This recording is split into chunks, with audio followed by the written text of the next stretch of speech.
Je suis vraiment très, très heureux d'avoir donc la chance de participer une nouvelle fois à un webinaire co-organisé par Alumni for the Planet avec INSA Alumni. Voilà, ça fait le quatrième ou le cinquième et on est toujours très heureux d'organiser ces webinaires avec INSA Alumni. Vous êtes parmi nos partenaires historiques, donc merci beaucoup. Euh, Donc moi, je suis Michel Salem-Servanet, je suis un des cofondateurs d'Alumni for the Planet, j'en suis le président. Alumni for the Planet est une association d'intérêt général qui a été créée il y a 3 ans et demi, qui est soutenue par les pouvoirs publics, par l'ADEME, le ministère de la Transition écologique, le ministère de l'Enseignement supérieur. Notre rôle, c'est de mobiliser et d'aider à agir le plus grand nombre d'alumni pour qu'ils contribuent à accélérer la transformation de leur entreprise ou de leur organisation par rapport aux défis euh, climatiques et environnementaux. Alors pourquoi les alumni? Parce que les diplômés de l'enseignement supérieur, ceux de l'INSA Alumni et bien d'autres, souvent occupent des postes à responsabilité et du coup, leur action peut avoir un impact très important au sein de leur entreprise ou de leur organisation. Et qu'est-ce que nous faisons concrètement? Eh bien, c'est comme ce soir, nous co-organisons des webinaires d'inspiration au passage à l'action avec un grand nombre d'associations d'alumni. Et au cours de ces webinaires, comme vous allez le voir ce soir, nous mettons en avant, nous faisons témoigner des personnes qui sont justement en train de mettre en mouvement leur entreprise de l'intérieur.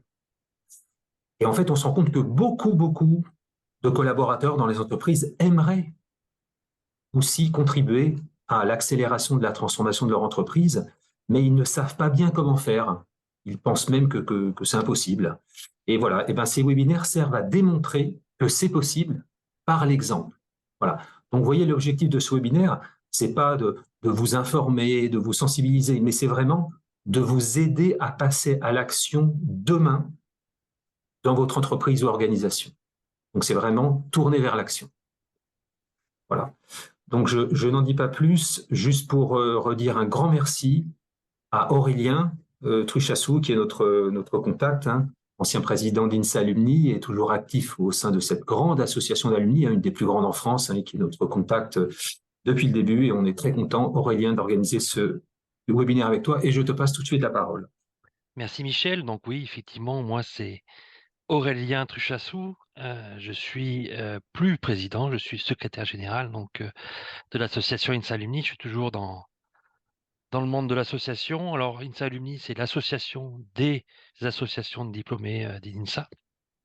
Et on est extrêmement fiers d'être un des partenaires depuis le début de la création d'Alumni for the Planet. Et effectivement, c'est un engagement que j'avais voulu lors de ma présidence à l'époque, pour que ça soit au plus haut degré des instances de la communauté des diplômés des INSA, pour que c'est le plus d'impact possible auprès de toute notre communauté. Alors je constate avec fierté que nos diplômés prennent à bras le corps le sujet de l'action pour le climat et l'environnement, et ils s'intéressent toujours en nombre à nos webinaires, comme nous pouvons leur proposer avec Alumni for the Planet. On est, alors tu as dit 4 ou 5, on est plutôt un petit peu plus, la jauge est un peu plus basse, mais on a déjà parlé de la fraise du climat. On a proposé comment agir pour réduire l'empreinte carbone dans son entreprise. Et cette année, effectivement, on va proposer un petit webinaire sur un peu focus atelier d'automne avec un témoignage, deux témoignages, plutôt un témoignage plutôt technique et un témoignage plutôt en entreprise, donc de Amélie et de, je ne sais plus, Alors, Anne-Laure. Voilà, Anne-Laure. Et je laisse donc la parole à Amélie qui va lancer sa présentation et qui va... Je vais dire un mot, Aurélien, je reprends la main. Ah oui, Merci. Alors, Michel Roustel, je suis INSA bénévole pour Alumni de Planète. Donc, ce webinaire, c'est un webinaire de sensibilisation sur l'atelier d'automne. Il se passera en 2 temps. Il y aura un premier temps, 25-30 minutes de présentation par Amélie Berthe, qui est vice-présidente de l'INSA et qui est animatrice de l'atelier d'automne. Dans un deuxième temps, le témoignage de Anne-Laure Fayol, qui est responsable sécurité environnement de Vinci Autoroutes et qui déploie l'atelier d'automne dans sa structure. Alors, Alumni for the Planet, l'intérêt, c'est de justement faire passer les alumni dans leur structure à l'action, savoir que vous pouvez le faire dans votre structure, qu'elle soit publique ou privée, quel que soit votre niveau de responsabilité. Ça, l'intérêt, en fait, de tous ces webinaires, c'est de montrer que n'importe qui peut changer sa structure de l'intérieur en faveur de l'environnement et du climat. Donc, c'est quelque chose de très important. Il faut savoir qu'en plus de certains webinaires sensibilisés, on fait des webinaires d'accompagnement pour ceux qui sont déjà en train d'opérer le changement dans leur structure. C'est des webinaires qui sont gratuits sur un autre format, plus petit, dans un petit groupe, où vous êtes coaché pour lever des obstacles que vous rencontrez dans votre changement au sein de votre structure en faveur de l'environnement. Donc, sans plus attendre, on va commencer avec Amélie Berthe. Amélie, si tu prends la main, vas-y. Merci beaucoup. Donc, je vais vous partager l'écran. Comme ça.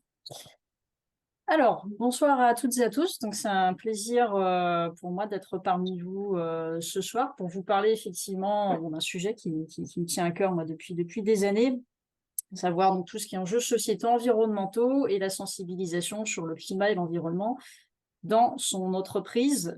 Donc, comme ça a déjà été dit, je suis pas mal investie aussi à titre associatif, que je suis la vice-présidente d'Alumni INSA Lyon. J'anime également assez régulièrement des ateliers d'automne. Je vais vous présenter aujourd'hui. Et bon, à titre professionnel, je travaille au sein du groupe Equance.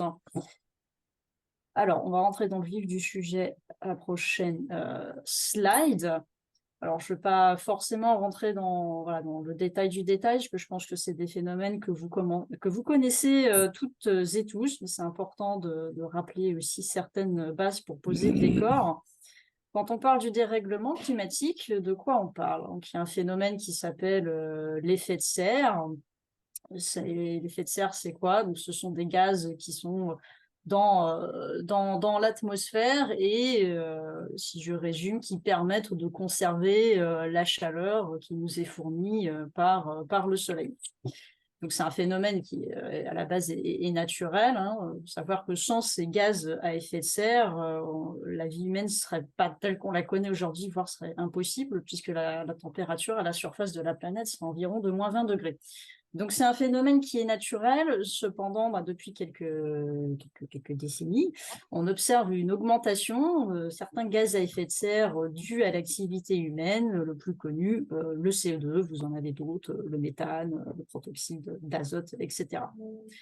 Donc ça, qu'est-ce que ça induit? Ça induit une augmentation des températures qui pourrait augmenter en moyenne sur le globe de 1 à peu près 6 degrés d'ici la fin du siècle.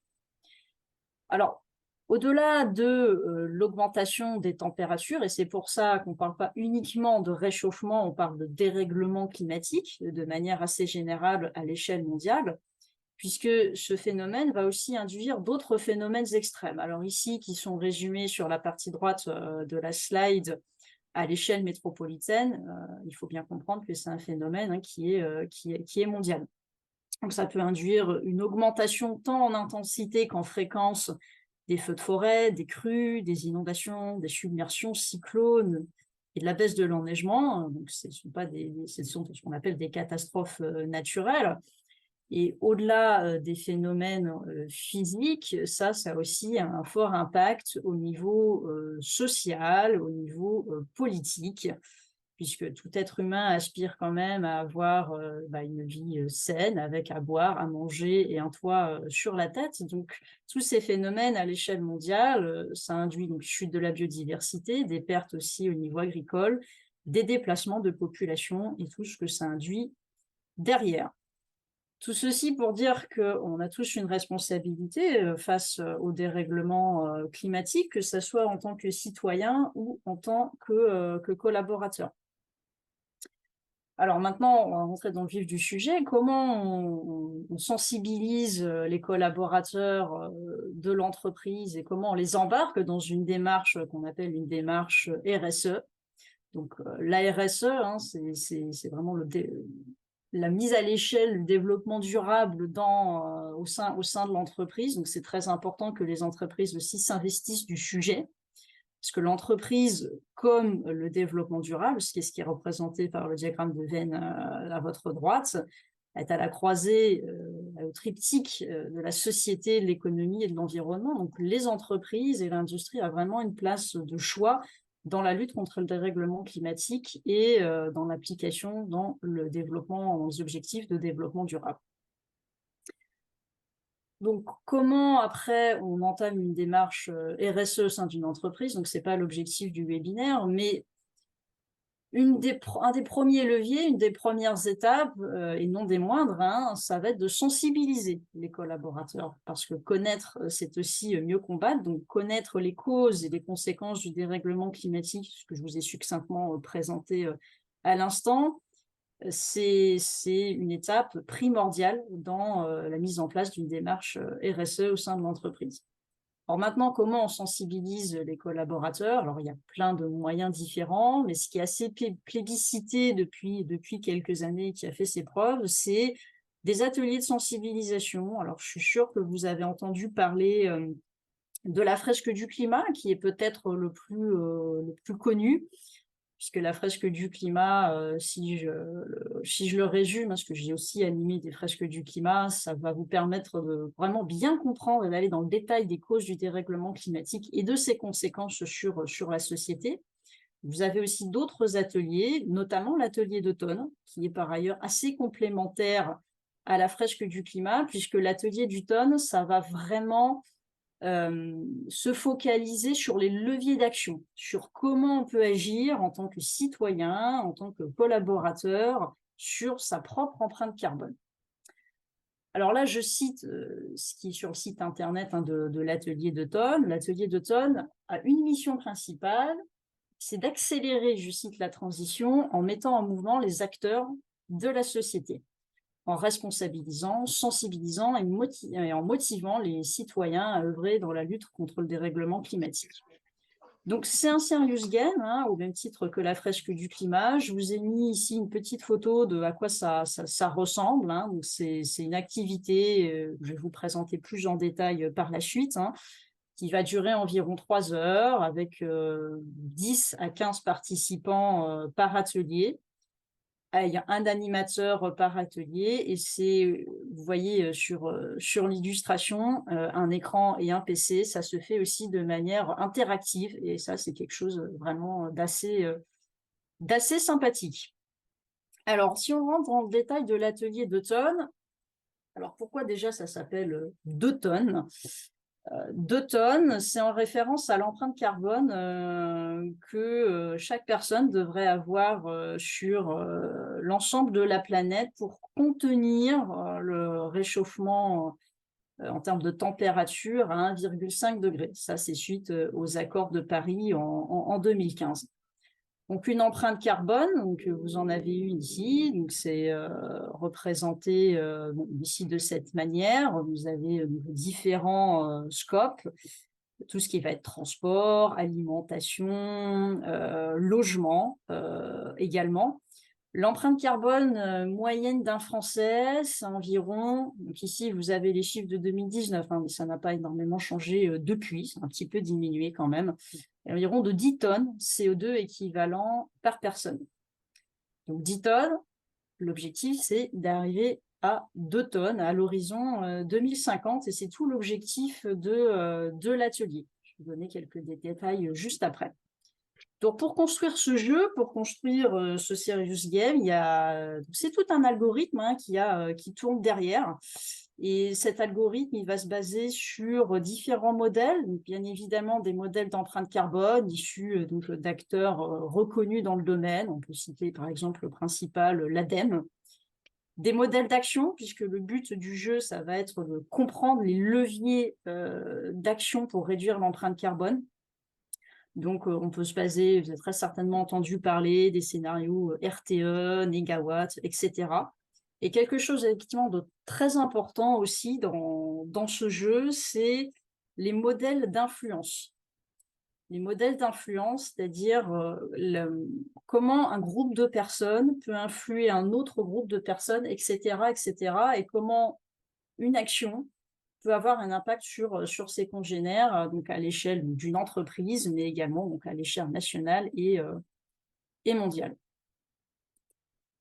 Alors, petit historique sur l'atelier d'automne, c'est un atelier qui est, par rapport à la fresque du climat, un peu plus récent, puisqu'il a été créé en 2019 par un ingénieur de formation qui s'appelle François Logier, qui était diplômé de l'école centrale de Lyon. Un an après, il a rencontré son acolyte, d'une certaine manière, Pierre-Alix Yoret, qu'ils ont créé l'entreprise d'automne pour pouvoir un peu commercialiser la marque en une certaine manière. Animation des premiers ateliers à l'occasion des rentrées climat au sein de différentes écoles. On peut citer par exemple HEC et également d'entreprises. En 2021, vous avez une version internationale du jeu qui est sortie. Donc, c'est un atelier qui a pris très rapidement de l'ampleur et qui a été reconnu assez rapidement à l'échelle internationale. Et en 2021, il y a l'association d'automne qui a été créée. Alors, pourquoi avoir créé une association après avoir créé une entreprise? C'était une volonté des fondateurs de démocratiser aussi cet atelier-là, qui soit accessible au plus grand nombre, que ce soit pour jouer à l'atelier, mais également pour l'animer. Et ça a permis, et d'ailleurs je crois même que ces chiffres-là ont un petit peu évolué depuis. Aujourd'hui, vous avez plus de 60 000 personnes qui ont participé à l'atelier. Ça veut dire 60 000 personnes sensibilisées aux notions d'empreinte carbone et aux leviers d'action qu'on peut avoir pour réduire l'empreinte carbone. 4 000 animateurs de l'atelier répartis dans 25 pays différents. Encore une fois, ces chiffres-là, ça vous montre aussi que cet atelier, vraiment, il est vraiment reconnu à l'échelle nationale et internationale. Alors maintenant, comment ça se passe de manière un peu pratico-pratique et pour que vous puissiez peut-être vous immerger de cet atelier. Donc, comme je vous le disais, le but vraiment de ce jeu, c'est de se dire, on a une empreinte carbone individuelle. On a une empreinte carbone collective, donc ici c'est à l'échelle nationale. Le but du jeu, ça va être, à l'horizon 2050, d'arriver aux 2 tonnes CO2 équivalent par personne. Donc avant de commencer en préambule ce jeu, quelques jours avant, l'animateur envoie un questionnaire aux différents participants qui vont répondre à certaines questions. Ça va être vos habitudes en termes de transport, votre logement, etc. Ça va calculer votre empreinte carbone. Empreinte carbone, donc qui va s'afficher de manière interactive quand on va faire le jeu. Donc ici, par exemple, ça va être, donc ici c'est la moyenne de l'ensemble des participants, mais elle peut aussi s'afficher à l'échelle individuelle. Donc elle s'affiche ici avec les différents scopes qu'on a vus tout à l'heure, logement, alimentation, biens et services. Et elle va également s'afficher sur ce graphe. Donc ici, vous ne voyez pas forcément très bien, mais vous avez en ordonnée donc les dates et en abscisse le tonne CO2 équivalent par personne. Et donc, vous avez aussi également la même chose à l'échelle nationale. Et vous allez, au fur et à mesure du jeu, donc on va vous proposer différents défis, ce qu'on appelle des tours individuels et des tours collectifs, où vous allez jouer à la fois sur votre empreinte carbone individuelle, je vais vous montrer un exemple juste après, et à la fois sur l'empreinte carbone à l'échelle nationale. Et au fur et à mesure du jeu, et c'est ça qui est très, très sympa à voir. Et c'est aussi assez stimulant. Ça donne vraiment une dynamique au sein du groupe. Vous allez voir les empreintes carbone diminuer. Et le but, donc, c'est d'arriver ici à l'horizon 2050. L'atelier dure environ 2h30. Moi, à titre personnel, c'est plutôt 3 heures. Voilà en termes de durée. Combien de temps ça dure avec les explications des règles du jeu et les conclusions comprises dans cette durée. Tour individuel. Alors, vous avez 4 tours individuels et 4 tours collectifs sur l'ensemble du jeu. Alors, les tours individuels, comme je l'ai dit, le but, ça va être de jouer sur votre propre empreinte carbone. L'animateur va vous proposer des cartes. Donc, ici, par exemple, c'est moins de voitures, plus de vélos et de marches. Vous avez des explications au dos de la carte pour vous expliquer un peu en quoi ça consiste, éventuellement quel impact ça peut avoir sur votre empreinte carbone. Et vous allez devoir faire des choix de cartes. Alors, le choix de cartes, comment il se fait? Le but, c'est de maximiser, évidemment, votre impact pour que votre empreinte carbone, elle diminue.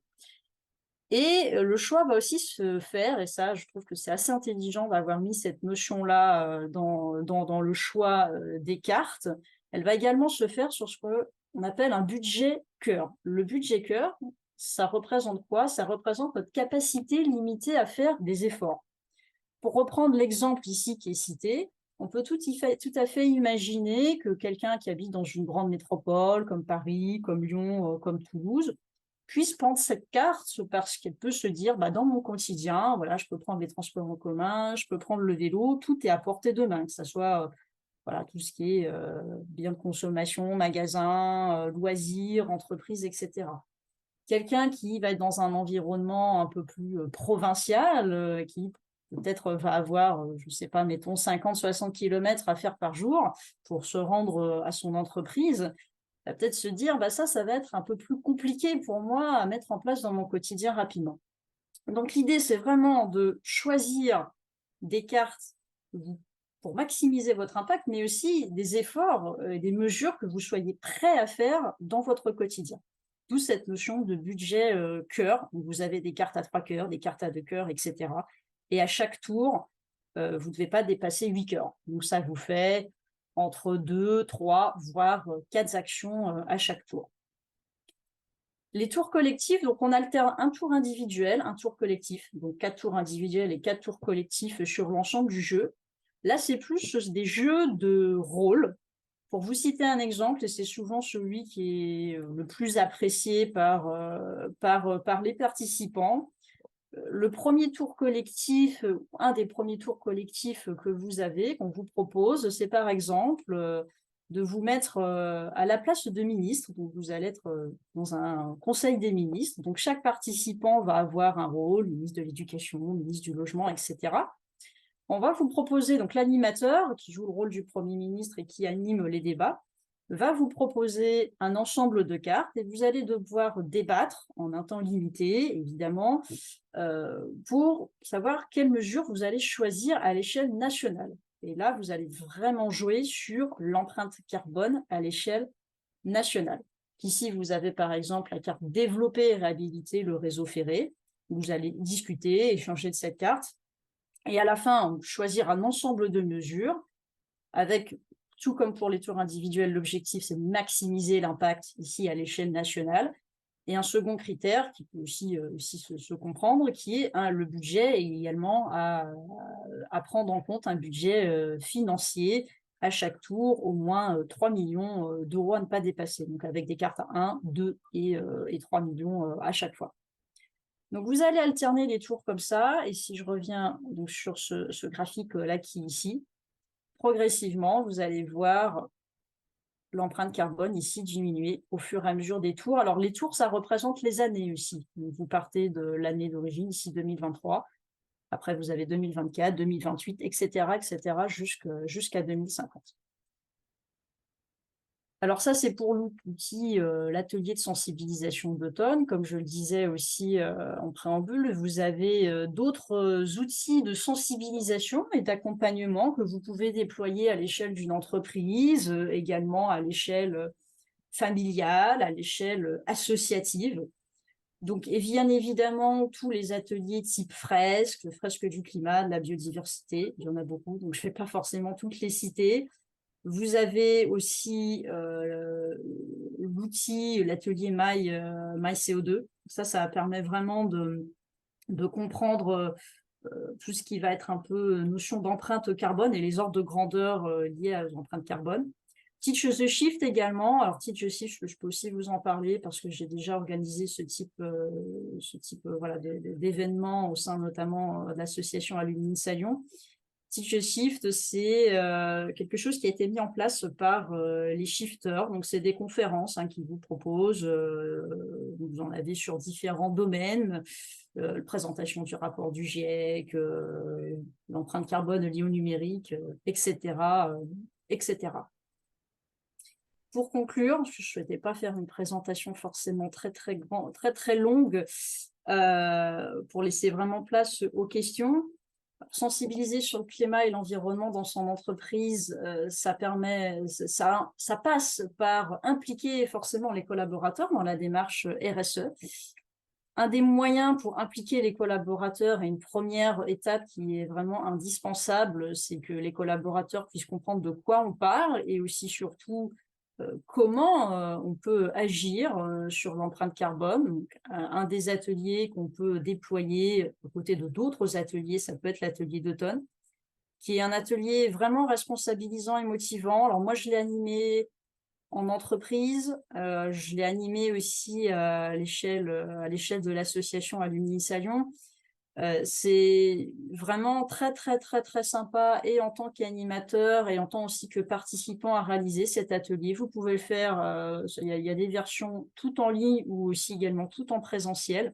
Que ce soit l'un ou l'autre, c'est vraiment très sympa à réaliser. C'est parfait pour, dans le cadre d'une entreprise, sur des événements type team building, convention, séminaire. C'est vraiment un format qui est très intéressant. L'atelier d'automne, c'est un atelier qui est aussi reconnu pour la sensibilisation au dérèglement climatique. Et c'est un atelier qui est aussi complémentaire avec tout ce qui va être atelier fresque du climat, numérique et tous les outils et les ateliers que j'ai pu vous présenter dans la slide précédente. La force du réseau, alors petit clin d'œil au réseau Alumni, mais pas que, comme je vous disais, aussi cet atelier, il y a une notion qui est vraiment très importante dans l'atelier, c'est ce qu'on appelle les dynamiques d'influence. C'est comment un petit groupe d'individus peut influencer, que ça soit en termes de réflexion, mais aussi en termes d'action sur un autre groupe d'individus, etc., etc., etc. Moi, à titre d'expérience, j'ai parfois quelques participants aux ateliers qui, voilà, veulent pas forcément venir, se disent, je vais encore perdre 3 heures, etc., etc. Qui sont pas forcément climato-sceptiques, mais qui n'ont pas forcément non plus les clés pour comprendre le dérèglement climatique et comprendre quels leviers d'action on peut aussi mettre en place pour essayer d'avoir un comportement responsable et qui ressortent souvent enchantés, c'est peut-être un très grand terme, mais qui ont appris des choses et surtout qui ont vraiment passé un bon moment en compagnie de collègues ou en famille et entre amis. Donc ça, c'est vraiment aussi la force de cet atelier-là. Et je dis l'ensemble des participants qui ressortent de ces ateliers ressortent aussi avec le sourire. Et ça, je pense que c'est particulièrement important sur des thématiques comme celle-ci qui ne sont pas forcément très amusantes à gérer au quotidien. Voilà pour ma présentation. Je pense qu'on a le temps de prendre des questions. Merci pour votre attention. Voilà. À toi, très intéressant. Donc, n'hésitez pas à poser vos questions. Moi, j'en aurais une par rapport à, je crois que tu mets des actions en place dans ton entreprise à ton niveau. Est-ce que tu peux en parler un peu de ce que tu déploies dans ta structure? Alors, au sein de l'entreprise? Alors, au sein de l'entreprise, donc dans l'entreprise où j'étais avant, j'ai commencé par le début, effectivement, avec quelques collègues, on avait un peu monté un groupe de travail sur toutes les notions RSE. Bon, j'étais aussi secrétaire de CSE à l'époque, donc ça a aussi aidé à mettre en place quelques mesures. Je pense notamment à un plan de mobilité sur l'achat de vélos de service, on avait appelé ça comme ça, les remboursements de titres de transport sur l'échelle de la métropole de Lyon à 100%. Donc ça, par exemple, ce sont des mesures sur lesquelles on avait réfléchi. On avait aussi organisé, et c'est à cette occasion que j'ai vraiment connu l'atelier d'automne et et que j'ai eu l'opportunité aussi d'avoir la certification pour l'animer, et c'était ma première animation aussi, de déployer l'atelier d'automne. Alors, je crois que l'occasion, c'était un séminaire, c'était un atelier un peu séminaire, et on avait tout l'ensemble des collaborateurs, sans exception, avaient été sensibilisés à cet atelier-là. Donc ça, c'était dans ma précédente expérience professionnelle, et là, dans mon expérience actuelle, donc je travaillais avant au sein d'une entreprise, une PME, hein, donc c'était, on va dire, à petite échelle. Là, groupe Equans, le groupe Bouygues, c'est un plus grand groupe, mais au sein de l'activité, là, ce qu'on a mis en place, c'est des appels, ce qu'on appelle des appels à projets. Donc, on a proposé aux collaborateurs de nous proposer des projets qui vont avoir attrait au développement durable au sein de l'activité. Et à l'échelle de à peu près 100 personnes, hein, parce qu'on est à peu près 100 au sein de l'activité grand projet international d'inéo-nucléaire, donc du groupe Equans. Et on a eu une dizaine de personnes qui se sont impliquées, qui nous ont proposé des choses très concrètes à mettre en place et au sein de l'activité, et aussi de manière un peu plus extérieure, soutenir des associations, par exemple, qui vont avoir un lien avec le développement durable. Et je fais aussi partie de groupes de travail à l'échelle plus globale du groupe, de l'échelle inéo-nucléaire, groupe Equans, pour réfléchir sur tout ce qui va être RSE, avec un côté vraiment très terrain et très pragmatique. Voilà. On va essayer de résumer. Merci beaucoup, Amélie. Il y avait une question, notamment, est-ce que par rapport à l'atelier d'automne, tu as dû le diviser en deux pour le faire justement dans le créneau d'une journée par rapport à l'entreprise? Est-ce que tu as... Oui, alors dans le cadre de l'entreprise, on avait fait une première session le matin. Alors, on était une dizaine d'animateurs, hein, donc ça a quand même bien favorisé. Hein. Je n'étais pas toute seule à l'animer, donc il y a un animateur par atelier. Et donc, il y avait les groupes du matin, et puis il y avait les groupes de l'après-midi. Après, ça banalisait 3 heures dans les emplois du temps de chacun. Enfin, à part pour les animateurs, pour le coup, là, il y a eu toute la journée. Mais effectivement, on l'avait divisé en deux sur une journée. Donc, de ce côté-là, en termes de temps, les responsables étaient, on va dire, allés dans le bon sens, étaient preneurs de ce genre d'initiative. Comment ils réagissaient de ce côté-là? Les collègues? La question, c'est pour les collègues, c'est ça? Les collègues et Ouais. peut-être plus la hiérarchie, en fait. Alors, nous, c'est quelque chose, si je commence par la hiérarchie, alors il faut savoir que c'est peut-être aussi plus facile, en une certaine manière, d'entamer ce type d'action dans une PME. Après, un grand groupe, ça vous offre aussi d'autres possibilités, plus de ressources humaines, financières, etc. Mais donc, je veux dire, la hiérarchie était assez accessible. Donc, ça n'a pas été forcément très compliqué de faire valider l'idée. On était plusieurs collègues impliqués et dans l'entreprise et également à titre associatif sur toutes les thématiques enjeux sociétaux environnementaux. Et le plus dur, en une certaine manière, c'était de trouver un argumentaire. Mais honnêtement, ça n'a pas été très difficile de convaincre la hiérarchie, parce que des démarches RSE, c'est une marque employeur. Au-delà de la marque employeur, c'est aussi la responsabilité de tout à chacun. Et encore une fois, un des arguments qu'on peut facilement mettre en avant en termes de team building, c'est un atelier qui est super.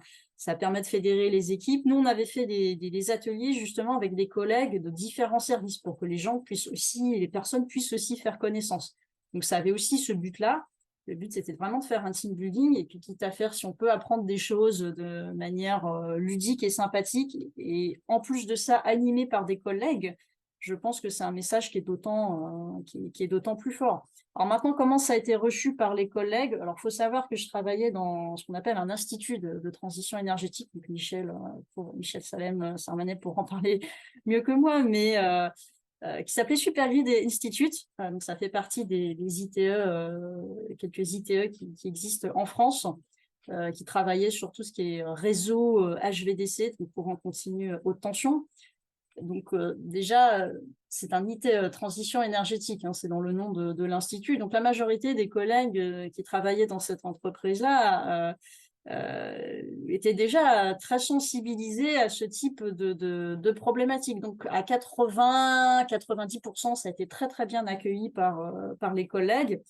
Et comme je le disais, le peu de collègues qui étaient un peu réticents à se dire ah, je vais passer 3 heures à parler, parce qu'on parle souvent aussi du dérèglement climatique avec les images qu'on peut voir dans les médias, les feux de forêt, les inondations, et qui étaient pas vraiment très motivés pour faire l'atelier, et qui sont vraiment ressortis au bout de l'atelier. On se dit, ah, c'est très sympathique de le faire avec des collègues, c'est très sympathique aussi de jouer, parce que c'est très pragmatique hein, comme atelier. On joue sur sa propre empreinte carbone, qui sont ressortis vraiment très satisfaits. Hein. Moi, j'ai pas eu une seule personne qui m'a dit ah non vraiment j'ai perdu 3 heures quoi. Donc non, ça a été très bien accueilli de tous les côtés. Hein. Non, comme tu dis, Amélie, pour l'avoir fait, c'est très ludique. Et en fait, ça, c'est aussi quelque chose de très important dans tout ce qui est sensibilisation sur l'environnement et le climat. Quand on passe à l'action, on devient plus moteur. Et en fait, on en voit une évolution et une vision plus positive. Ça permet de complètement changer des gens qui étaient assez Ouais. pessimistes par rapport à ça. Et en fait, simplement le fait de passer un petit peu à l'action à leur niveau, bah, ça rend moteur, ça donne envie, ça implique et ça enlève tout ce côté enfin, ce côté peut-être tristesse, ou je sais pas, on est beaucoup plus à aller de l'avant en fait. Et alors, je ne l'ai pas mentionné tout à l'heure hein, quand je parlais de l'investissement dans l'entreprise sur des actions type RSE. Il faut savoir que 1 ou 2 ans avant, avec les collègues, on avait fait la fresque du climat. Donc pareil, même format dans le sens où c'était moi avec quelques collègues, on avait proposé ça à notre direction. On avait été formés pour animer la fresque du climat et on l'avait animé dans un même cadre. Hein, c'était juste avant un séminaire. Et honnêtement, alors, la fresque du climat, c'est aussi un atelier qui est très bien. Hein. Alors moi, après c'est subjectif, hein, pour être tout à fait honnête, je suis moins fan de cet atelier parce que euh, la plupart des participants, hein, le peu que j'ai animé, ressortent un peu déprimés en une certaine manière en sortant de l'atelier, parce que bon, ça vous explique les causes, mais ça vous explique surtout les conséquences du dérèglement climatique, qui sont pas forcément très sympathiques à entendre. Et c'est vrai que l'ambiance à la fin de l'atelier Fresque du climat était un peu morose, etc. C'est pas du tout la même chose sur l'atelier d'automne où les gens ressortent plutôt déjà avec des billes pour jouer sur l'empreinte carbone. Et la dynamique de l'atelier n'est pas du tout la même. C'est vraiment des dynamiques qui sont complètement différentes, hein. Mais qui sont encore une fois très complémentaires, hein. Qui sont aussi très complémentaires, tant sur le fond que sur la forme. Alors Si je peux Amélie, me il y a d'autres permettre, questions. Il y je a sais d'autres pas si questions. vous m'entendez. Oui, Oui, Caroline Gardette, si je peux me permettre pour répondre aussi à la question, je pense que pour convaincre la direction, le meilleur moyen, c'est de lui faire l'atelier. Vous faites l'atelier au CODIR et là, il est bluffant cet atelier parce que je rejoins complètement Amélie Berthe sur le fait que la fresque du climat, c'est très intéressant et c'est instructif et je pense qu'il est indispensable pour comprendre plein de choses. Mais 2 tonnes, c'est pragmatique, c'est ludique, c'est drôle et vous agissez sur votre empreinte carbone. Donc vous êtes, vraiment au centre du truc et ça, bah, globalement, l'humain aime bien quand même, hein et donc vous agissez sur votre empreinte carbone. Donc faites l'atelier au CODIR et puis, ils vont signer tout de suite, hein. Enfin, je pense que c'est le meilleur moyen de les convaincre. alors avant de prendre le message de merci Gardette, avant de prendre le message de Christine qui lève la main, il y a 2 questions pour Amélie, questions d'organisation. Comment on devient animateur? Comment on s'organise? Est-ce que c'est à distance ou en présentiel? Et est-ce que c'est disponible en anglais pour Alors, je vais prendre des questions par ordre décroissant. Donc, est-ce que c'est disponible en anglais? Oui, c'est oui. disponible en anglais, hein. Je crois même que c'est disponible dans d'autres langues. Donc, je ne pourrais pas vous les citer parce que je l'ai fait qu'en français. Mais ça existe effectivement en anglais, ça c'est sûr. Je crois que ça existe en espagnol ou en italien. Maintenant, la deuxième question, c'était quoi la deuxième question déjà? C'était comment on devient C'est animateur? comment on s'organise, comment on devient animateur et est-ce que c'est préférable de faire en présentiel ou en distanciel? Alors, moi, je l'ai animé, alors dans le cadre de l'entreprise, je l'ai animé en présentiel. Dans le cadre associatif, j'ai animé en distanciel, parce qu'on a des alumni qui sont un peu répartis partout en France et partout dans le monde, donc c'était aussi plus pratique. Et alors, je l'avais organisé avec Alumni INSA Lyon, mais évidemment, on l'avait ouvert à l'ensemble des alumni, hein, donc c'était sur la plateforme INSA Alumni, donc le but, c'était aussi d'avoir des personnes d'horizons diverses et variés. Donc, les deux se font. Alors, c'est pas les mêmes dynamiques. Je préfère, moi, le faire en présentiel parce que c'est toujours plus sympathique. Après, le faire en distanciel, franchement, hein, la plateforme est très bien faite. Il suffit que vous ayez Zoom ou Teams ou ce que vous voulez à côté. Si vous avez des personnes, par exemple, si vous voulez le faire sur plusieurs sites dans le cadre d'une entreprise, je pense que c'est un bon moyen aussi de le faire aussi à distance. Donc tout dépend de vos besoins aussi. Moi, je préconiserais plutôt, dans la mesure du possible, de le faire en présentiel. Après, bon, en distanciel, ça se fait aussi très bien. Et la première question sur comment on devient animateur, donc je crois qu'il faut que vous alliez sur le site. Et régulièrement, donc il y a des sessions pour devenir animateur. Alors moi, j'avais été devenue animatrice dans le cadre d'un déploiement au sein de l'entreprise. Donc la première étape, c'était on avait demandé un devis, déjà pour dire combien ça coûte, hein, parce que c'est un atelier au sein de l'entreprise qui est payant. Je crois que c'est 20 € par personne dans l'entreprise. À titre associatif ou tout ce qui va être... si vous voulez le déployer dans des universités, dans des grandes écoles, c'est gratuit. Voilà. Donc, nous, on avait fait un devis, et donc dans ce devis-là, on a deux options. Soit vous avez affaire à des animateurs indépendants, donc ça élève un petit peu le coût du devis, ou soit vous demandez à un animateur de former à l'animation l'ensemble des collaborateurs. C'est un choix. Donc, nous, la direction avait plutôt choisi l'option, on préfère que ce soit les collègues qui soient animateurs, parce que ça donne aussi une dynamique et puis ça donne aussi un autre message. Voilà.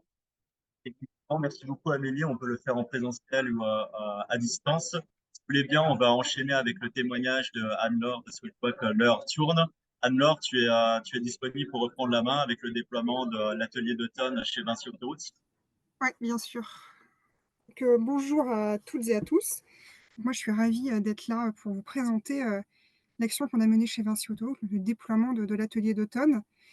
Pour me présenter rapidement, donc, je suis Anne-Laure Fayolle, je suis responsable environnement chez Vinci Autoroute sur divers sujets, donc tout ce qui a trait à la communication interne et externe de Vinci Autoroute, sur la partie environnement bien sûr, et nouvellement sur l'engagement des collaborateurs, donc comment le développer et le déployer.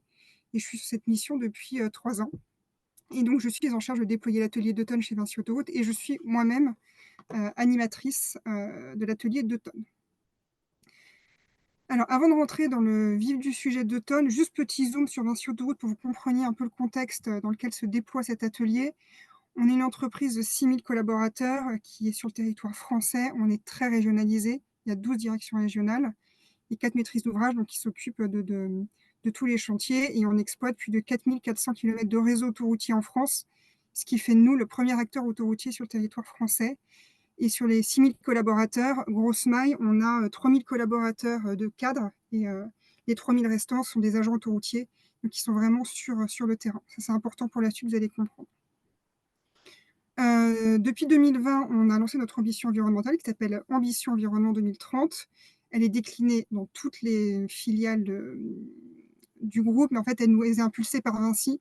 Donc, tout le groupe Vinci, on a ces mêmes orientations, axes que vous voyez ici. Donc, on travaille sur l'action pour le climat, comment est-ce qu'on optimise nos ressources et la protection des milieux naturels. Et chacun de ces axes est doté d'objectifs et de plans d'action très bien identifiés à un horizon 2030.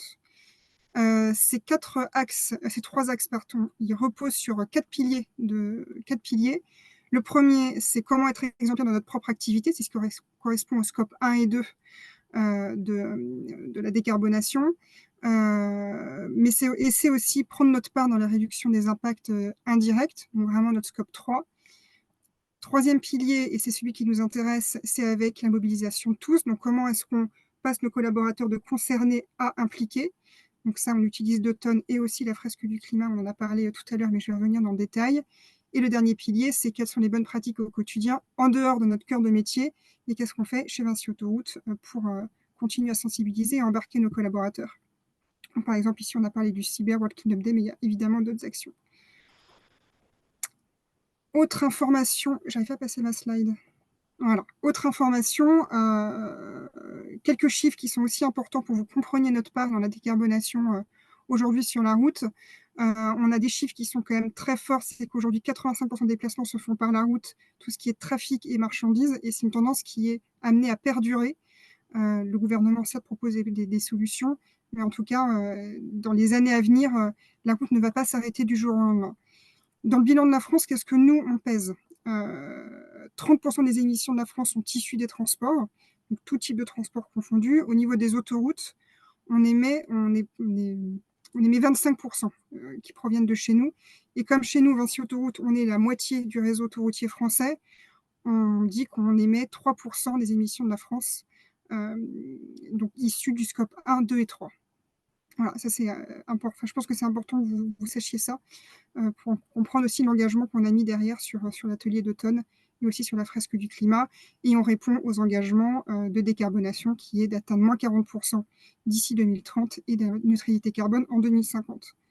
Voilà pour le décor de nos chiffres. Ah si, oui, juste dernière information qui est très visuelle et intéressante. Vous voyez la répartition de nos scopes, de nos impacts. Donc nous, Vinci Autoroute, donc nos émissions dites directes à nous, donc nos collaborateurs, le quotidien, le travail qu'on fait, c'est ce petit carré qui est ici, et tout le reste, c'est ce qu'on appelle le scope 3, amont qui est ici, et aval. Et vous voyez que le aval, c'est vraiment nos clients, les émissions. Donc nous, en tant qu'utilisateurs, quand on passe sur l'autoroute, on émet, on produit la plupart des émissions. Donc voilà pour la mise en matière sur Vinci Autoroute, que vous ayez un peu ce contexte-là. Maintenant, venons-en au fait. Donc, vous comprenez pourquoi est-ce que l'atelier d'automne et plus largement fresque du climat et d'automne, parce qu'on déploie les deux, s'inscrivent parfaitement dans le contexte que je viens de vous présenter. Et pour ça, donc, en 2021, on a décidé d'intégrer à notre plan de développement de compétences l'engagement de 100% de nos collaborateurs à travers ces ateliers. Et avant ça, tout à l'heure, Amélie le disait, c'est une des questions, c'est Amélie ou quelqu'un d'autre, je ne sais plus le nom, on a présenté, on a fait participer les membres du comité de direction exécutive de Vinci Autoroute à ces deux ateliers. Donc, je vous l'ai dit, ça a démarré en 2020, et en fait, c'est pas n'importe quelle date en 2021, pardon. Vinci organise tous les ans une journée de l'environnement, et donc on a décidé qu'en 2021, cette journée qui a lieu tous les 22 septembre, on déploierait fresque du climat et d'automne sur tous les sites qui animent cette journée-là. Donc, c'était une trentaine de sites qui ont poussé la fresque du climat et l'atelier d'automne. Donc, fresque du climat, vous avez compris, c'est prendre conscience du changement climatique. Et d'automne, c'est comment passer à l'action, quels sont les leviers, à la fois individuels, mais aussi professionnels et collectifs. En fait, les collaborateurs, ils ont besoin de concret, ils ont besoin de comprendre et d'identifier les leviers possibles pour agir. En fait, on ne peut pas leur demander de participer, de s'engager dans une transformation profonde dans l'entreprise si on ne leur explique pas. Nous, c'est vraiment une vraie transformation, mais d'ailleurs, toutes les entreprises, je pense, diront la même chose. Et donc, pour ça, on doit vraiment les engager, leur donner des explications et des solutions. Fresque d'automne, ils sont hyper complémentaires. Amélie le disait tout à l'heure, pour nous, l'un ne va pas sans l'autre. Et on essaie de les faire généralement assez proches pour que le collaborateur comprenne l'action. Donc, l'objectif, c'est bien de proposer un socle de connaissances pour qu'il y ait une vraie prise de conscience derrière sur le changement climatique et pour que les collaborateurs puissent donner du sens à leurs actions, parce que ça transforme leur métier, mais ça transforme notre infrastructure et ça transforme aussi les usages sur nos autoroutes. Donc, sans engagement, les collaborateurs participent à la transformation de l'entreprise. Et donc, d'automne, pour nous, c'est vraiment un précieux outil d'accompagnement pour cette transformation environnementale très profonde. Et tout ça, on ne peut pas le faire sans animateur. Nous, on a pris le parti chez Vinci Autoroute de confier cette animation à des collaborateurs Vinci Autoroute. Donc, on les appelle les FIO, ce sont des formateurs internes occasionnels, donc qui sont reconnus comme tels par la direction des ressources humaines. Et aujourd'hui, on a formé, vous avez les chiffres ici, on a formé plus de 100 collaborateurs sur fresque du climat et d'automne. Donc, ce sont des formations qui ont lieu chez nous, dans l'entreprise, sur différents sites de Vinci Autoroute.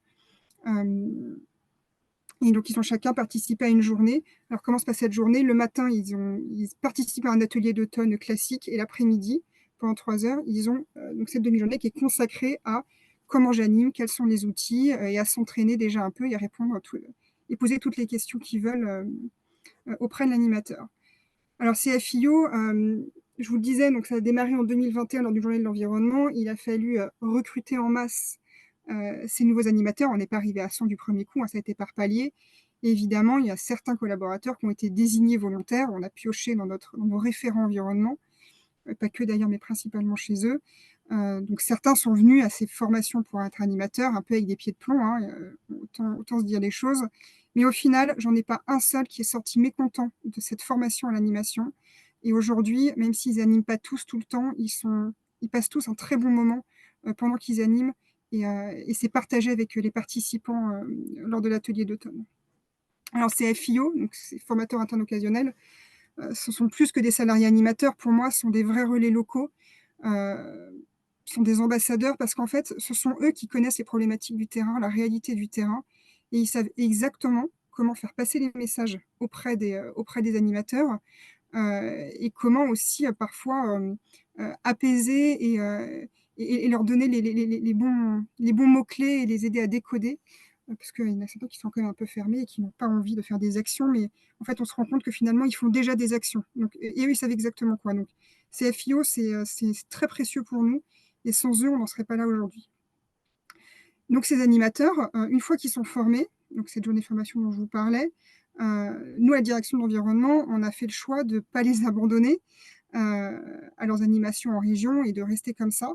Il nous paraissait plus que nécessaire et hyper important de les accompagner et surtout de les nourrir. Donc, tout ce qu'on a fait pour pouvoir les rassurer, on a créé des temps. Donc, une fois par trimestre, je les réunis, donc c'est en visio.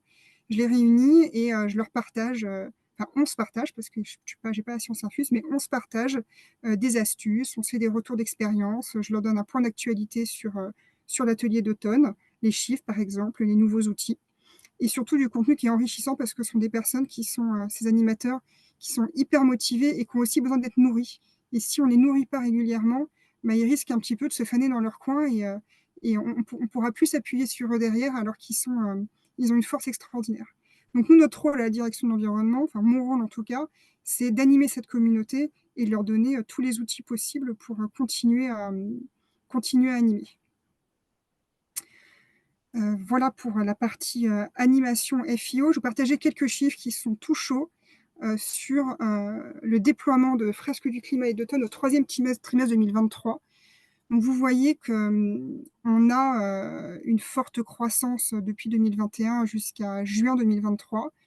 Il y a eu vraiment un très fort engagement à la fois des services formation chez nous, parce que c'est eux aussi qui sont à la manœuvre là-dessus pour organiser, convoquer, créer des sessions de formation et recruter des participants, et aussi nos animateurs qui, eux, se portent, donnent du temps, des journées, des demi-journées pour animer. On observe quand même une petite stagnation là, sur le dernier trimestre, mais néanmoins, on voit qu'au 30 septembre 2023, on a quand même atteint 60% des collaborateurs qui ont participé à au moins un atelier et 36% ont participé aux 2 ateliers. Donc, on est quand même satisfait de ce chiffre-là, même si on voit de cette stagnation. Et on s'est fixé un objectif là d'atteindre 70% à la fin de l'année. Il va falloir qu'on se remonte les manches, mais on a de très bon espoir d'y arriver. Et j'ai une deuxième point à vous présenter qui est un peu plus significative justement sur cette évolution qui était assez importante jusqu'en juin. Et on voit que ça stagne un peu. On espère faire remonter la courbe. Voilà. Mais après, on se dit que c'est quand même assez normal. Je vous disais tout à l'heure qu'on avait 6000 collaborateurs, dont la moitié qui étaient des cadres. Et ce sont des populations qui sont beaucoup plus faciles à capter que des agents autoroutiers ou des personnes qui travaillent au péage et qui ont des plannings qui sont très organisés de longs mois à l'avance. On a plus de mal à les attirer. Mais voilà, on a fait quand même une bonne partie de l'entreprise et on est satisfait et on a cet objectif de 70% qui nous motive. On a réalisé avant l'été une mesure d'impact que je voudrais vous partager, qui est un peu brute de décoffrage comme ça, mais que je trouve quand même intéressant. Donc, on a contacté toutes les personnes qui ont participé à un atelier fresque du climat et d'automne Et pour 2 tonnes, on a 113 personnes qui ont répondu à ce sondage. C'est à peu près un peu moins de 10% de ceux qui ont participé aux ateliers. Qu'est-ce qu'on peut retenir? C'est qu'ils nous disent quand même qu'ils ont acquis des connaissances. Plein de petits gestes au quotidien à mettre en place, comment baisser ma consommation de viande, adopter un véhicule électrique. Ce sont des choses très précises, je vous dis là, qu'on retrouve dans l'atelier d'automne, ce sont des cartes solutions qui sont présentées. Ils disent aussi que si tout le monde prend conscience de la problématique et agit à son niveau, on peut y arriver. Et on sait bien que toutes les actions sont bonnes à prendre, même si elles sont petites. Il y en a un qui nous dit « Ma propre empreinte carbone, les différents moyens exploités, changer, c'est possible ». Et on leur a posé une seconde question qui était « Ok, très bien, mais après l'atelier, qu'est-ce que vous avez fait ?» Donc, c'est les barres colorées que vous voyez ici. Alors, c'est un peu petit, mais je vais vous lire pour chacune des 3 cases l'action principale qu'ils ont mis en place après l'atelier. D'abord, c'est réduire ses déchets. Ensuite, c'est optimiser ses trajets au quotidien. C'est économiser l'électricité, c'est mutualiser les objets. Ce sont des actions qui paraissent minimes comme ça, mais qui ne faisaient pas forcément avant, mais en tout cas qu'ils ont accru après l'atelier. Et donc, c'est exactement ça qu'on voulait, c'était cette prise de conscience et le mettre en place directement après avoir participé à un atelier d'automne. Donc, je voulais vous partager ça. C'est pas très joli comme ça, mais je vous ai résumé les résultats principaux. Et pour terminer, moi, je vous ai présenté ce qu'on fait à la direction de l'environnement et comment est-ce qu'on a mis en place ce déploiement. Mais ça ne va pas sans le témoignage de quelqu'un qui est sur le terrain, qui aurait dû m'accompagner aujourd'hui, mais qui a un empêchement. Et donc, je vais vous partager, essayer de le porte-parole le plus fidèle possible d'une animatrice qui s'appelle Raphaël, qui est responsable communication dans la région Ouest-Atlantique, et donc qui est devenue FIO. Alors au départ, Raphaël, elle était un peu réfractaire quand même pour faire cette animation, parce qu'elle a été angoissée suite à une conférence qu'elle a entendue de Jean-Marc Jancovici, qui remonte un peu, qui doit dater de 2019. On a eu la chance de la voir en convention chez Vinci Autoroute, et elle est ressortie un peu déprimée parce qu'en fait, Jean-Marc Jancovici, à ce moment-là, ne parlait que du constat. En tout cas, c'est ce qu'elle a retenu, c'est ce constat catastrophique qu'on peut ressentir à la fin d'une fresque, souvent quand on y participe. Néanmoins, quelques années plus tard, quand on lui a proposé d'être animatrice d'automne, pour le coup, elle était enthousiaste parce qu'elle a tout de suite compris combien cet atelier pouvait donner les moyens d'agir et pas seulement rester dans ce constat catastrophique qui peut être déprimant. Donc elle s'est dit « Ok, banco, j'y vais ». Elle s'est lancée dans cette journée de formation. Donc elle est venue une journée à Paris pour faire cette journée et elle est devenue animatrice d'automne. Ensuite, il a fallu qu'elle le déploie dans sa région et elle s'est dit que ce serait sympa qu'elle ne le fasse pas toute seule. Et donc, elle est allée voir la référente environnement qui s'appelle Magali. Et donc, elles ont constitué un binôme qu'on peut appeler binôme de choc pour animer. Et en fait, Magali est venue considérablement enrichir avec une animation plus technique.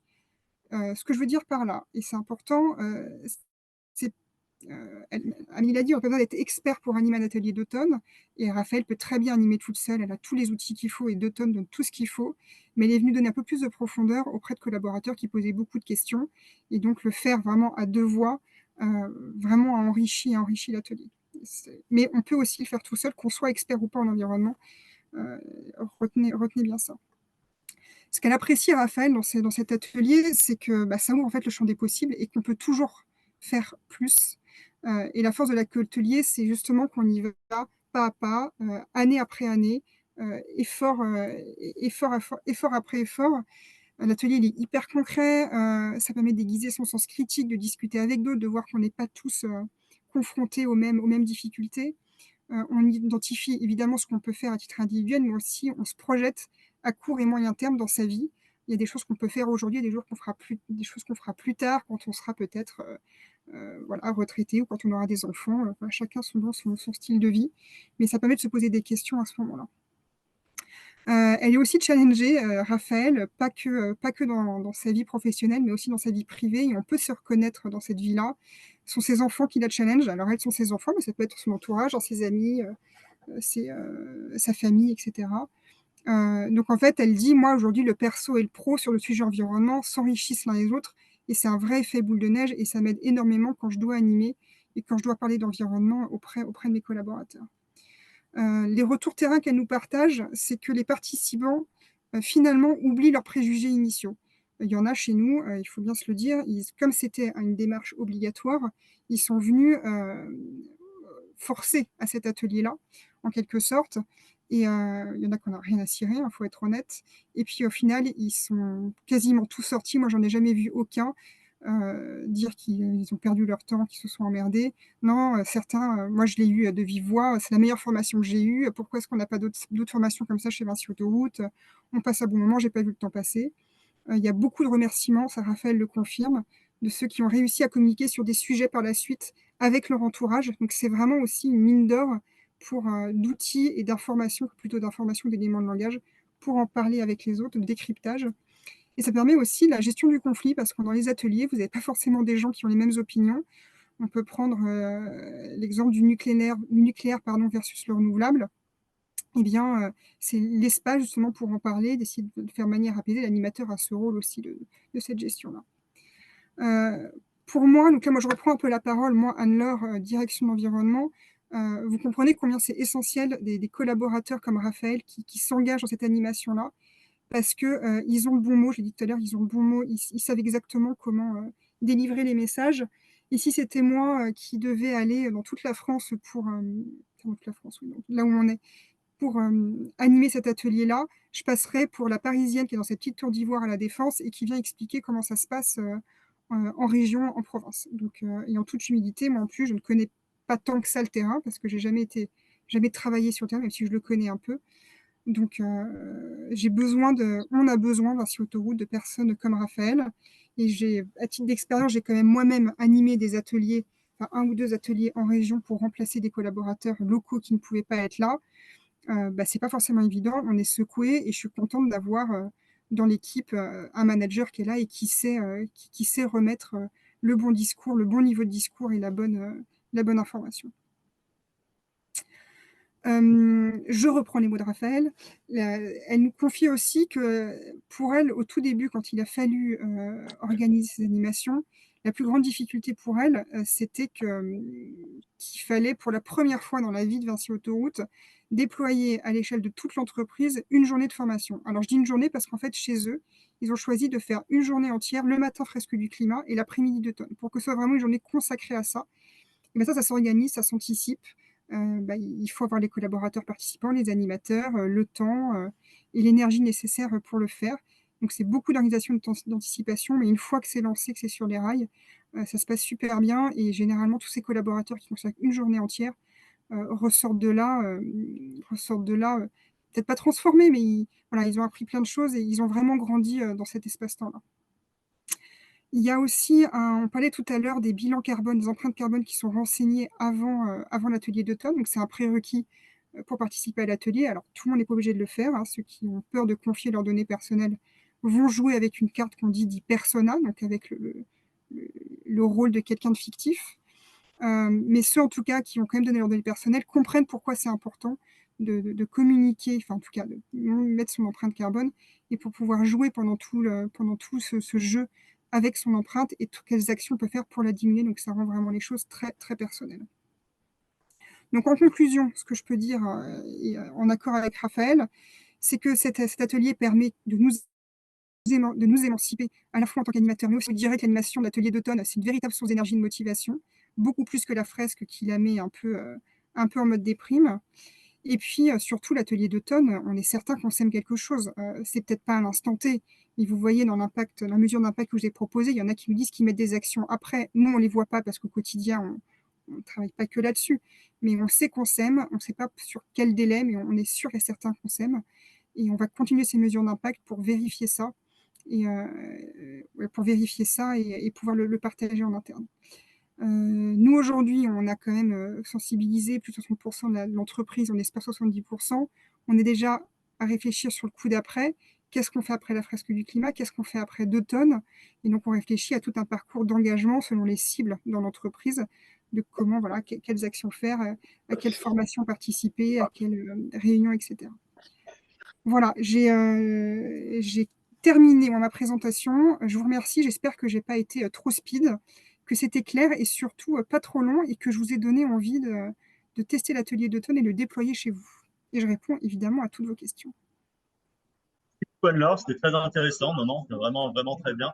Donc, je pense que tu as répondu en partie à une question qui était de savoir si le déploiement, en fait, la participation à ces ateliers d'automne était obligatoire dans ton groupe. Et donc, Ouais. tu as dit que oui, c'est bien ça. Alors, en 2021, on a rendu ça obligatoire jusqu'à fin 2023. Donc, on arrive à fin 2023. C'est pas pour autant qu'on va arrêter de déployer cet atelier-là en 2024 et après, mais on va le réserver peut-être à des séminaires, à des nouveaux arrivants. Il faut qu'on trouve cette place dans l'entreprise, mais on estime avoir fait le maximum, en tout cas pour ces 3 années. Voilà. On aurait aimé atteindre 100%, mais en toute humilité, voilà, on a des populations qu'on n'arrivera pas à capter. Parler de quelque chose de très intéressant en tant que Parisienne, d'arriver dans des zones un peu plus rurales. Est-ce que tu as pu trouver des solutions justement pour lever ces obstacles et ne pas arriver en mode bon, oh, je vous explique la vie entre guillemets, alors que nous, Ouais. on est un peu plus dans l'environnement, aussi côté mieux. Est-ce que tu as réussi à trouver des solutions pour lever ces distances au Ouais. changement en fait? Ouais, alors quand je dois aller animer en région, ce qui est plutôt rare parce que je demande vraiment que ce soit un animateur local qui le fasse, mais quand je dois remplacer quelqu'un ou donner un coup de main, je m'assure que dans le groupe de participants, j'ai un manager qui connaît les équipes. Parce qu'en fait, ça va être mon relais. Et si j'ai un blocage, c'est ce manager qui va réussir à parler à cette personne et à débloquer la situation parce que moi, en fait, je ne connais pas leur quotidien professionnel. Je vous donne un exemple. Par exemple, j'avais donc à Pont-Évrard, dans le district en Île-de-France, un participant qui me dit, mais moi, il est hors de question que je fasse quoi que ce soit. J'ai trimé toute ma vie. Pourquoi est-ce qu'une fois que je serai à la retraite, il faudrait me forcer à ne pas prendre l'avion, à arrêter la voiture, à acheter une voiture électrique? Je veux en profiter, maintenant, je vais m'éclater. Et en fait, le chef de district, enfin, c'était pas chef de district, c'était son encadrement, lui dit, mais attends, Roger, en fait, tu fais déjà plein de trucs aujourd'hui, regarde, tu prends ton vélo, tu as un jardin potager, tu achètes local, enfin, il y a déjà des choses que tu fais. Et en fait, ah mais oui, c'est vrai. Et donc, on a insisté sur ce qu'il faisait déjà. Est-ce qu'il pouvait aller plus loin pour lui faire comprendre qu'effectivement, il va essayer de profiter de la vie, mais qu'il y a des efforts qu'il va pouvoir faire qui vont être moins difficiles pour lui parce que des gens engagés. Et donc ça, moi, je ne le sais pas. Mais en revanche, l'encadrement le sait et va pouvoir apaiser la situation. On va pouvoir continuer l'atelier d'automne et avoir des gens qui ne sont pas réfractaires et qui vont jouer le jeu jusqu'au bout et ils vont aller plus loin dans leurs efforts finalement. Donc je m'appuie sur du local. Très bien. Justement, de ce côté-là, est-ce que tu peux dire quelque chose pour inciter les gens à aller voir leur hiérarchie, notamment la direction de l'environnement, qui est preneur de ce genre d'initiative en fait? Déployer un atelier au sein de sa structure, euh, réaliser des mesures en faveur de l'environnement. Est-ce que tu peux appuyer en fait un peu là-dessus? Je sais pas si tu peux. Ouais. Alors nous, juste avant, on a une facilité, c'est qu'on a eu l'accord de l'entreprise pour le déployer dans toute l'entreprise, enfin, de la direction pour toute l'entreprise. Donc c'est certes une facilité pour nous, mais je vois, en fait, ce que ça a permis, c'est qu'aujourd'hui, il y a des animations qui sont créées en région. Et en fait, ils n'ont pas peur de créer des choses. On leur a mis vraiment dans un vrai climat de confiance. Par exemple, on a créé la fresque des travaux routiers. Et donc, la personne, elle l'a fait en toute autonomie. Et quand elle a terminé, elle est venue nous voir en disant, voilà, moi, ce que j'ai créé. Qu'est-ce que vous en pensez? Donc, on a un petit peu amélioré son jeu, mais sans plus. Et maintenant, on le déploie dans l'entreprise. Donc, en fait, on a vraiment instauré un vrai climat de confiance et ils se sentent ouverts à tout. Mais parce qu'on a la direction qui nous a autorisé aussi le déploiement massif de ces ateliers-là. Je ne sais pas si ça répond à la question, mais en tout cas. Et, voilà, tout simplement que de plus en plus de responsables sont preneurs de ces initiatives et de ne pas avoir Ouais. peur d'aller les voir. Justement, ça montre qu'on est impliqué, qu'on est, je sais pas, voilà, on a envie de faire des choses, c'est enthousiasmant, c'est dynamique. Généralement, les directions sont preneuses de. En général, oui, elles sont très preneuses de ça. Enfin, en tout cas, chez nous et dans d'autres entreprises que je connais, ils sont même friands de ce genre de choses. Il ne faut pas hésiter à les impliquer, à leur demander de participer à un atelier pour qu'ils voient ce que c'est. C'est pareil que quand on sensibilise un comité de direction. Ça peut être aussi directement à la direction de l'environnement ou à son propre manager pour lui faire prendre conscience de ce que c'est. Alors, il y a une question dans le chat, notamment, est-ce que quand il s'agit de leviers financiers qui ne sont pas forcément en faveur de l'environnement, est-ce que tu as réussi à trouver des exemples ou des solutions où justement tu arrives à faire basculer, avancer la direction, alors que c'est pas forcément ça peut être plus coûteux en fait. Certains Alors, exemples. concernant les animations, Non, de façon globale, par rapport typiquement utiliser certaines, par exemple, typiquement plutôt utiliser certaines ressources qui sont plus destructrices de l'environnement, mais qui coûtent moins cher, quoi. Et de le faire changer en faveur de quelque chose de plus responsable, malgré un surcoût. Est-ce que tu as pu avoir ce genre d'exemple et comment tu l'aurais résolu? Alors, on sort un peu du scope d'automne, là, pour le coup. C'est pas vraiment lié, mais on a des actions, effectivement, soit qu'on teste, je ne sais pas si j'ai bien compris la question, et je vais donner un exemple. On travaille sur les biocarburants en ce moment, et qui coûtent plus cher que les carburants classiques, voilà, et qui sont en train d'être réfléchis pour déploiement chez Vinci Autoroute, donc sur nos véhicules de service, pas les véhicules de fonction, les véhicules de service, sur tous les fourgons. Donc, c'est un coût supplémentaire pour l'entreprise, mais c'est un gain pour l'environnement. Alors, du coup, il y a toute une étude qui est faite, je ne vais pas rentrer dans le détail, mais oui, on est prêt parfois à prendre des surcoûts pour améliorer notre impact environnemental. Une question là qui a été posée, est-ce que la direction de Vinci a fait son atelier d'automne et sa fresque du climat là, parce qu'on a effectivement des questions dites provocantes, mais qui sont pas forcément provocantes, parce que si eux ils sont convaincus, je pense que c'est pour ça aussi qu'ils demandent le déploiement général Ouais. chez Vinci. Alors oui, 1000 fois oui, ils ont participé aux fresques du climat et aux ateliers d'automne, pas forcément au même moment, mais on a vu, moi je suis basée au siège, et à chaque atelier d'automne que j'anime, j'ai un directeur de membre CODI qui est présent aux ateliers d'automne. Et ce que je trouve vachement mieux, en fait, parce que fresques du climat, on les a mis tous ensemble, et je trouve ça très bien qu'il y ait des membres du CODI qui viennent à un atelier d'automne, qui s'inscrivent de leur propre chef avec d'autres collaborateurs. Alors, en général, on est souvent des cadres au siège, mais en tout cas, différents types de cadres, de différentes directions. Et je trouve ça top qu'il y ait un directeur qui soit là et qui prenne la parole et qui parle aussi des engagements de Vinci Autoroute, donc qui appuie cette démarche-là d'engagement. Donc les deux, soit mettre tout le monde dans une même salle, soit ils se disciplinent dans des groupes. Je trouve que les deux sont très vertueux. Et donc, on a mis un lien dans le chat, comme je le disais au début de la présentation. Merci de répondre à ce sondage. C'est très important pour Alumni for a Planet afin de collecter des fonds, de continuer à pouvoir tourner et dispenser ce genre de webinaire qui sont gratuits. Peut-être donner la parole à Anne-Laure et Amélie, hein, je dirais, pour dire un peu voilà, quel conseil elle pourrait donner aux personnes qui voudraient se lancer voilà, par quoi commencer. Voilà, pour les personnes qui ont bien compris l'intérêt de l'atelier d'automne comme action de sensibilisation au sein de son entreprise et qui ont bien compris l'importance des actions de sensibilisation, parce que ça peut vraiment déclencher beaucoup de choses derrière encore plus impactantes, hein, bien sûr. Par quoi commencer? Voilà, si on devait la semaine prochaine se lancer, par quoi commencer concrètement? Moi, je dirais par quoi commencer. Rendez-vous sur le site d'automne, inscrivez-vous à un atelier, et si vous êtes convaincu, inscrivez-vous à un atelier pour devenir animateur, et faites une première animation dans votre entreprise, ou si vous avez quelqu'un que vous connaissez qui s'est animé auprès des gens, voilà, qui sont un peu vos alliés, lancez-vous là-dedans. Pour moi, c'est la première étape, et après, ça fera son bonhomme de chemin tranquillement avec votre motivation et votre engagement. Amélie, je te laisse ajouter Non, mais j'ai rien dit. Je vais dire la même chose, en fait. Vraiment participer à cet atelier. Alors parfois, c'est vrai que parfois, ce qui peut freiner aussi les personnes, c'est de se dire, ah, il va falloir que je me prenne 3 heures, que ce soit sur mon temps personnel ou sur mon temps professionnel. Mais honnêtement, c'est vraiment pas 3 heures de perdu, hein. C'est un bon retour sur investissement. Voilà. Si vous n'avez pas d'autres questions, on va faire peut-être le mot de la fin, on va clôturer. Je précise pour David, Alumni for the Planet, n'hésitez pas à nous suivre sur les réseaux sociaux.